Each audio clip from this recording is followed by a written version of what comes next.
দেশ ইন্ডিয়াতে জমজমাট ভাবে সনাতন ধর্মাবলম্বী মানুষ বসবাস করলেও বাংলাদেশে কিছু অংশ জুড়ে সনাতন ধর্মাবলম্বী মানুষ রয়েছেন যারা কিনা তাদের বিভিন্ন উৎসব অনুষ্ঠানে মুখরিত রাখেন তাদের এই সামাজিক মেলবন্ধন। দর্শক, আজকের এই অনুষ্ঠানটিতে আমরা দেখেছি কিভাবে সনাতন ধর্মাবলম্বী মানুষরা বিভিন্ন পূজা উৎসব কিংবা বিভিন্ন আনুষ্ঠানিক পর্বের মধ্যে দিয়ে তারা পারিবারিক এবং সামাজিকভাবে যে সকল সামাজিক উৎসব উদযাপন করে থাকেন। সনাতনী কিংবা হিন্দু হলো বাংলাদেশের দ্বিতীয় বৃহত্তম প্রচলিত ধর্ম। 2022 সালের জনশুমারি অনুযায়ী বাংলাদেশের জনসংখ্যার 7.95% হলো হিন্দু সম্প্রদায়।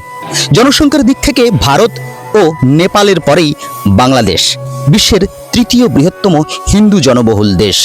এছাড়াও বাংলাদেশে অবাঙ্গালী হিন্দু, চাকমা, মারমা, গারো, সাঁওতাল, হাজং, রাজবংশী এবং ত্রিপুরা সহ আরো নানান জাতিগোষ্ঠী মানুষের বসবাস রয়েছে। সনাতনী ধর্মাবলম্বী এ সকল মানুষ বাংলাদেশে বসবাসরত বিভিন্ন শ্রেণী পেশায় থেকেও তাদের নিজস্ব কৃষ্টি কালচার এবং সংস্কৃতিকে ধরে রেখেছে। কথায় বলে 12 মাসে 13 পার্বণ। বিভিন্ন পার্বণ, উৎসব এবং সামাজিক অনুষ্ঠানে তাদের একসঙ্গে বিভিন্ন আনন্দ উৎসবে মুখরিত থাকে তাদের এই মুহূর্তগুলো। দর্শক, আজকে আমি চলে এসেছি ফুলবাড়ী উপজেলার দিনাজপুর জেলার বিশেষ একটি হিন্দুয়ানি গ্রামে।